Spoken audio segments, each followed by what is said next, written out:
십자가를 가지고 십자가를 지고 나를 따르라 라는 제목으로 함께 은혜를 나누고자 합니다. 오늘 우리가 살펴볼 말씀은 마태복음 16장입니다. 이 마태복음 16장에는 요나의 표적에 대해서 말씀하고 있고요. 바리새인과 사두개인들의 누룩을 조심하라고 말씀하고 있습니다. 그리고 예수님을 그리스도요, 살아계신 하나님의 아들로 고백하는 베드로의 고백이 나오고요. 예수님이 처음으로 자신의 죽으심과 부활을 말씀하시는 내용이 기록되어 있습니다. 오늘 말씀을 통해서 이 요나의 표적이 무엇인지 살펴보고요. 바리새인과 사두개인들의 누룩이 무엇인지 살펴보겠습니다.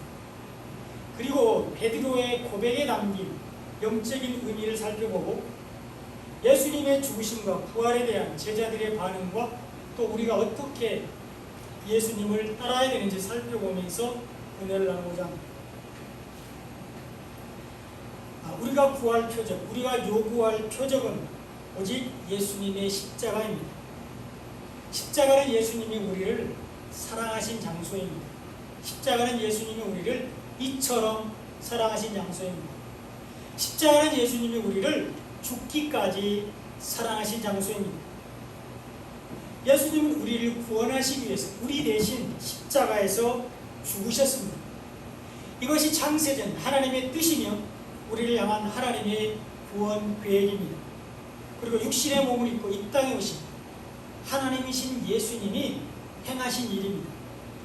그러므로 아들을 통한 하나님의 영광은 십자가에서 나타납니다. 우리가 구할 표적은 오직 예수님의 십자가입니다. 그러나 바리새인들과 사두개인들은 하늘로부터 오는 표적을 구했습니다. 오늘 본문 1절에 보면 바리새인과 사두개인들이 와서 예수를 시험하여 하늘로부터 오는 표적 보이기를 청하니 이렇게 기록되어 있습니다. 바리새인과 사두개인들은 예수님을 시험하기 위해서 하늘로부터 오는 표적을 구했습니다. 네가 하나님의 아들이라고? 그러면 하늘로부터 오는 신비한 표적을 한번 보여줘봐. 이렇게 예수님을 시험했습니다. 바리새인과 사두개인들은 예수님을 하나님의 아들로 인정하지 않았습니다. 그들은 예수님이 여자의 후손으로 오시는 메시아라는 것을 믿지 않았습니다. 바리새인과 사두개인들은 예수님이 다윗의 후손으로 오신 구세주라는 것을 믿지 않았습니다. 그들은 예수님이 말씀하신 산상수훈도, 바람과 바다를 잔잔하게 하는 기적도, 귀신을 쫓아내고 많은 질병을 고치는 예수님의 능력을 믿지 않았습니다. 이 바리새인과 사두개인들은 예수님이 말씀하신 비유를 깨닫지 못했고요. 오병이의 기적을 통해서 율법을 복음으로 바꿔주신 사건, 그리고 또 700여의 기적을 통해서 우리에게 복음을 주신 것도 알지 못했습니다. 그들은 오직 복음으로 구원받는다는 것을 깨닫지 못했습니다. 그들은 예수님이 하늘에서 오신 구원의 표적이라는 것을 알지 못했습니다. 예수님의 십자가의 죽으심과 부활이 하늘로부터 오는 표적입니다. 예수님은 요나의 표적을 통해서 자신이 하늘로부터 오는 표적이라고 말씀하셨습니다. 오늘 본문 4절에 보면 악하고 음란한 세대가 표적을 구하나 요나의 표적밖에는 보여줄 표적이 없느니라, 이렇게 말씀하셨습니다. 예수님은 자신이 말한 모든 말씀과 가르친 모든 비유와 행하신 모든 일들을 믿지 않고 여전히 눈에 보이는 표적을 구하는 바리새인과 사두개인들을 악하고 음란한 세대라고 책망했습니다. 하나님의 말씀을 믿지 않고 신비한 기적이나 이적을 구하는 바리새인과 사두개인들을 악하고 음란하다고 말했습니다. 예수님의 복음을 받아들이지 않고 부활을 믿지 않는 바리새인과 사두개인들을 악하고 음란한 세대라고 책망하셨습니다. 예수님은 표적을 구하는 바리새인과 사두개인들에게 요나의 표적을 말씀하셨습니다.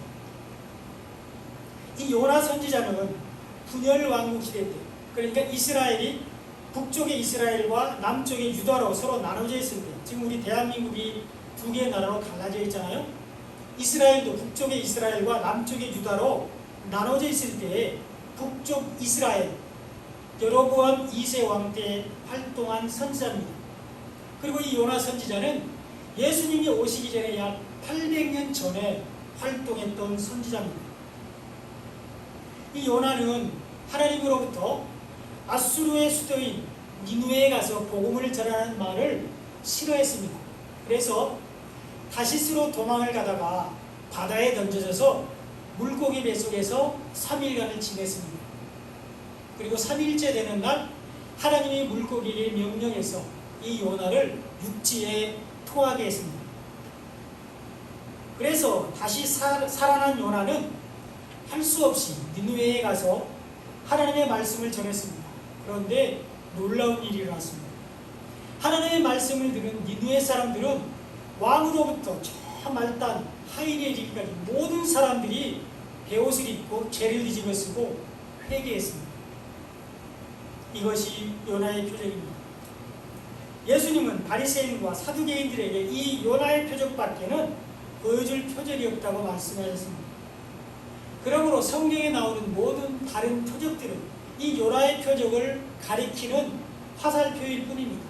그리고 예수님이 행하신 수많은 표적도 이 요나의 표적을 설명하기 위한 도구일 뿐입니다. 그래서 예수님은 표적을 구하는 바리새인들과 사두개인들에게 이 요나의 표적을 말씀하셨습니다. 우리가 생각하면 좀 신기하기도 하고 어떻게 물고기 뱃속에서 3일 동안 죽지 않고 살 수 있을까 신기하기도 하고 잘 이해가 안 되지만 예수는 이 요나의 표적만을 말씀하고 있다는 것입니다. 이 요나의 표적은 우리를 구원하시기 위해서 십자가에서 죽으신 예수님의 죽으심과 부활을 상징하고 있기 때문입니다. 우리 때문에 십자가를 지신 예수님을 말씀하고 있습니다. 요나가 물고기 뱃속에서 3일 만에 다시 이 땅에 나온 것 같이 예수님도 십자가에서 죽으시고 3일 만에 부활하셨습니다. 요나가 니느웨에 하나님의 말씀을 전했을 때 니느웨 사람들이 회개했던 것 같이 예수님께서 부활하신 예수님이 우리에게 주신 복음을 받아들이고 믿는 사람들은 구원을 받게 됩니다. 이것이 요나의 표적입니다. 예수님의 죽으심, 부활을 통한 우리의 구원이 바로 요나의 표적입니다. 그러므로 우리는 시대의 표적을 잘 분별해야 합니다. 오늘 본문 3절에서 예수님은 아침에 하늘이 붉고 흐리면 오늘은 날이 곱겠다 하나니 너희가 날씨는 분별할 줄 알면서 시대의 표적은 분별할 수 없느냐 이렇게 바리새인들과 사두개인들을 책망하셨습니다. 이제는 세례 요한의 시대가 가고 예수님의 시대가 왔다는 것을 말씀하고 있습니다. 이제는 옛 언약의 시대가 가고 새 언약의 시대가 왔다는 것을 말씀하고 있습니다. 이제는 행위 중심의 율법의 시대가 가고 말씀 중심의 복음의 시대가 왔다는 것을 말씀하고 있습니다. 예수님은 말씀으로 우리를 새 언약의 일꾼 되기에 부족함이 없게 하셨습니다. 고린도후서 3장 6절에 보면 그가 또한 우리를 새 언약의 일꾼 되기에 만족하게 하셨으니 율법 조문으로 하지 아니하고 오직 영으로 함이니 율법 조문은 죽이는 것이고 영은 살리는 것이니라 이렇게 기록되어 있습니다. 예수님은 율법 조문이 아닌 오직 영으로 우리를 새 언약의 일꾼이 되게 하셨습니다. 율법 조문은 죽이는 것이요 영은 살리는 것이라고 말씀하고 있습니다. 그리고 이 영이 예수님이 우리에게 주신 말씀 복음이라고 요한복음 6장 63절에 기록되어 있습니다. 살리는 것은 영이니 영은 무익하니라. 내가 너희에게 이르는 말 이게 복음이잖아요. 예수님이 우리에게 주신 말 복음은 영이요 생명이라 이렇게 말씀하고 있습니다.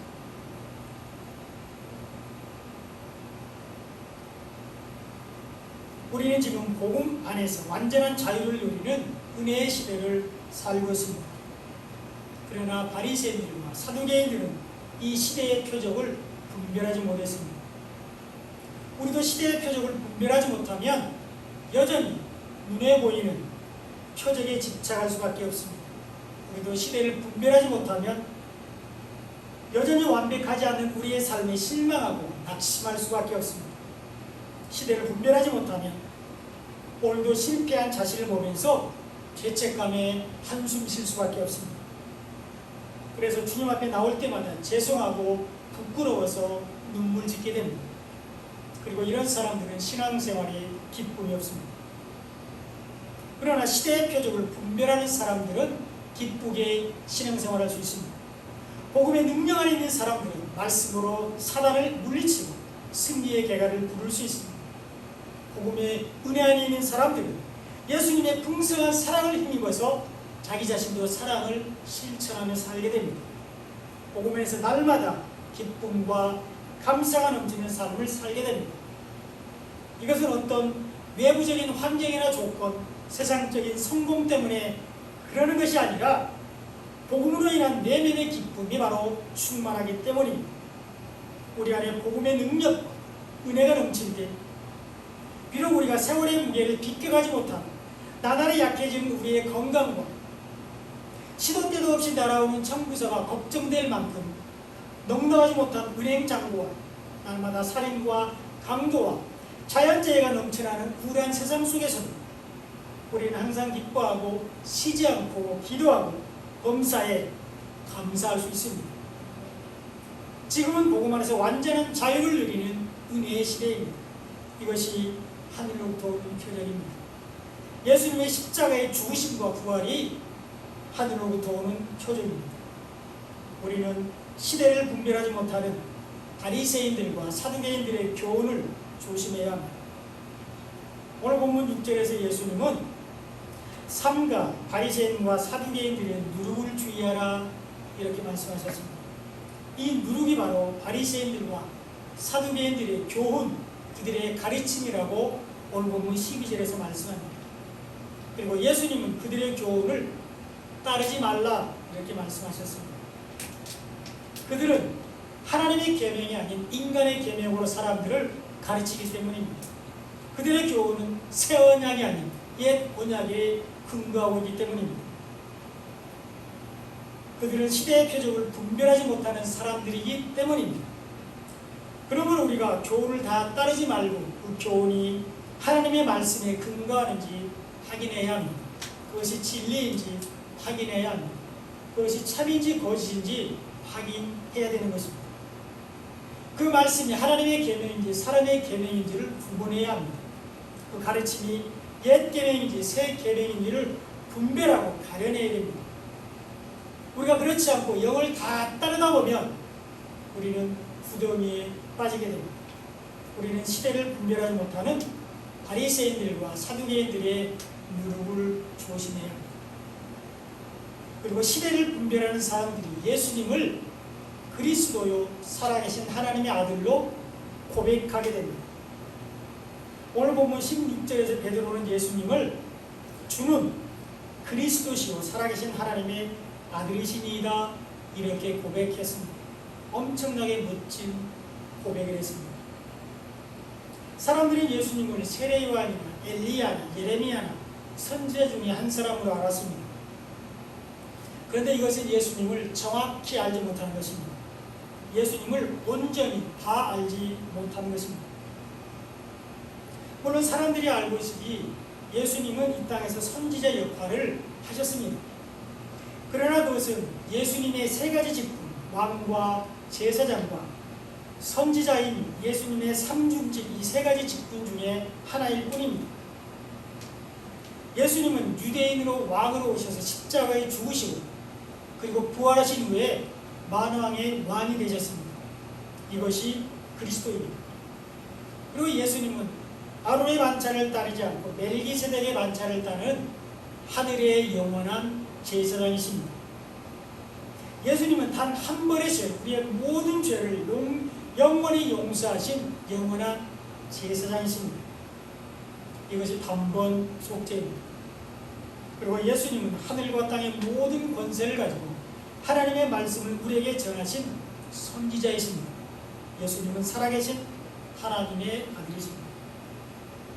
그러나 사람들은 예수님의 이런 삼중직을 온전히 이해하지 못했고 단지 예수님을 오실 메시아를 전하는 선지자 정도로만 알고 있었습니다. 그러자 예수님이 제자들에게 묻습니다. 그러면 너희는 나를 누구라고 하냐? 이렇게 질문했습니다. 그때 모든 일에 적극적인 베드로, 가만히 있을 베드로가 아니죠. 베드로가 이런 고백을 했습니다. 주는 그리스도시요 살아계신 하나님의 아들이시니이다. 이렇게 고백했습니다. 여러분, 이것이 우리의 고백이 되어야 될 줄로 믿습니다. 우리는 언제 어디서 어떤 상황 가운데서도 예수님을 주저없이 그리스도요 살아계신 하나님의 아들로 고백할 수 있어요. 이것이 마음으로 믿어 의에 이르고 입으로 시인하여 구원에 이르는 우리의 믿음의 고백입니다. 이런 사람들이 의인이고요. 의인이 오직 믿음으로 삽니다. 예수님을 그리스도요 하나님의 아들로 고백하는 사람들이 복 있는 사람들입니다. 오늘 본문 17절에 보면 바요나 시모나, 여기서 말하는 바는 누구누구의 아들 그런 뜻입니다. 바요나, 그러니까 요나의 아들 시모나 그런 뜻입니다. 바요나 시모나 내가 복이 있도다.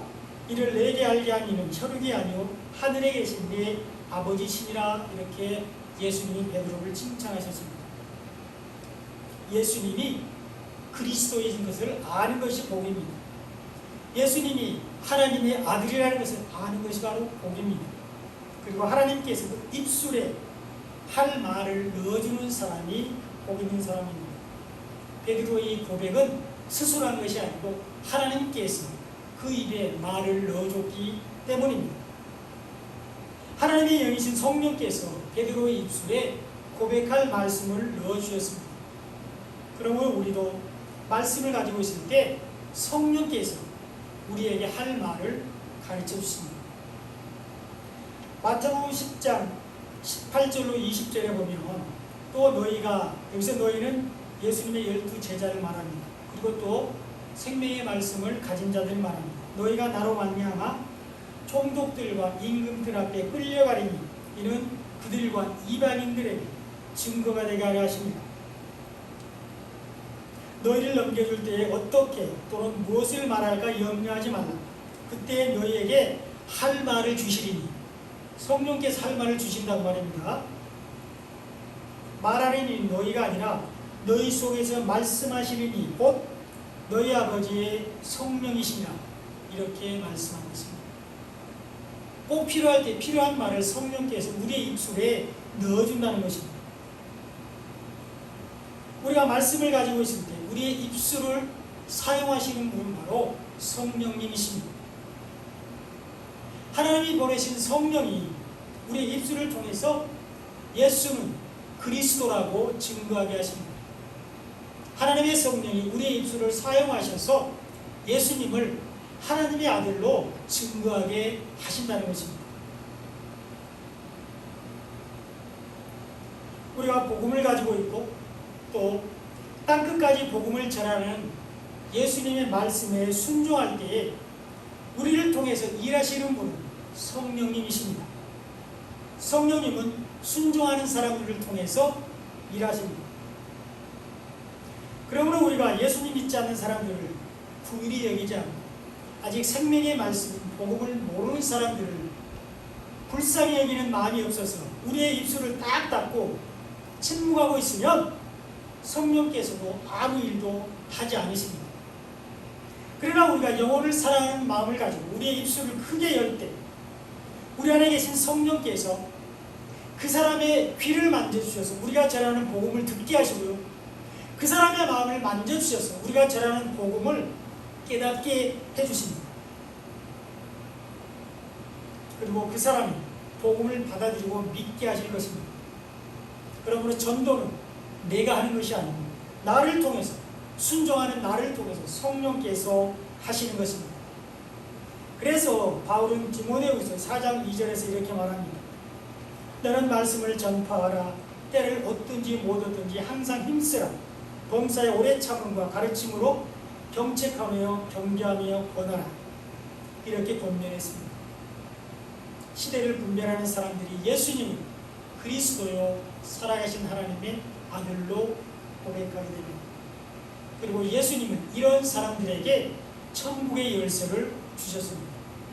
오늘 본문 18절로 19절에 보면 또 내가 내게 이르노니 너는 베드로라.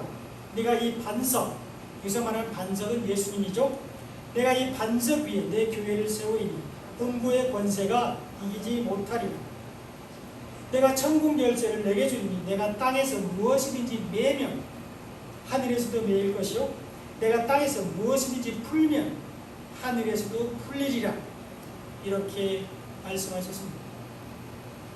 예수님이 반석 위에 교회를 세우신다고 말씀하고 있는데요. 이 반석이 그리스도라고 고린도전서 10장 4절에서 말씀하고 있습니다.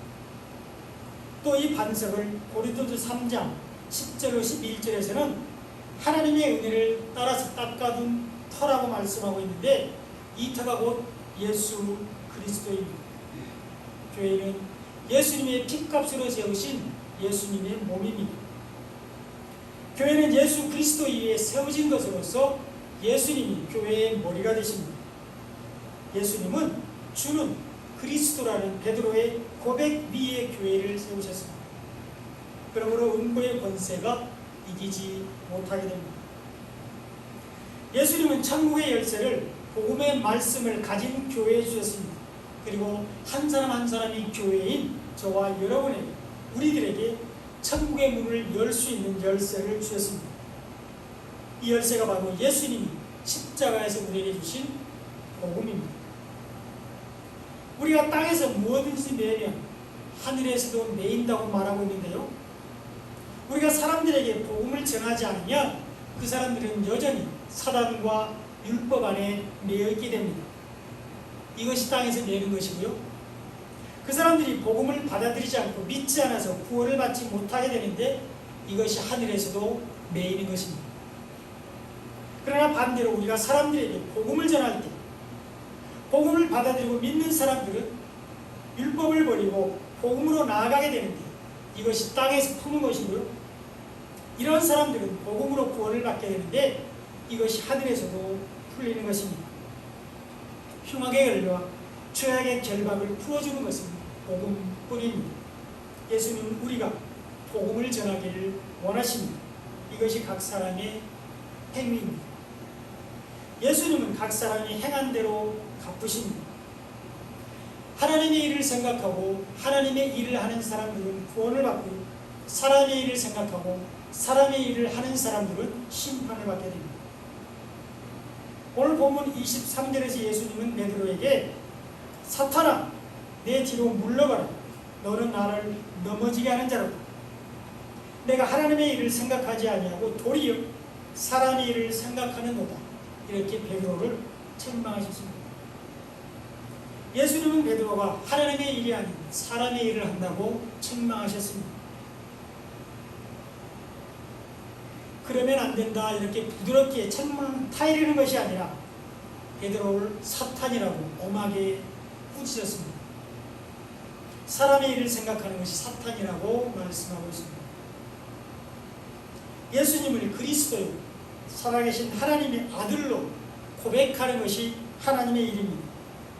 그리고 예수님이 주신 천국 열쇠를 가지고 땅에서 무엇이든지 푸는 것이 하나님의 일입니다.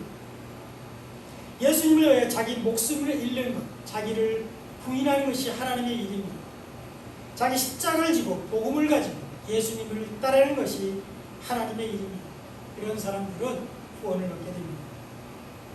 그리고 이 모든 일은 예수님이 죽으시고 부활하신 후에 가능합니다. 그런데 베드로는 예수님의 죽으심이 부당하다고 항변했습니다. 그런 일이 결코 일어나지 않을 것이라고 장담까지 했습니다. 이것이 사람의 일입니다. 이것이 사탄입니다. 베드로는 예수님이 그리스도가 되시는 것을 원하지 않았습니다. 오히려 정치적인 메시아가 되길 원했습니다.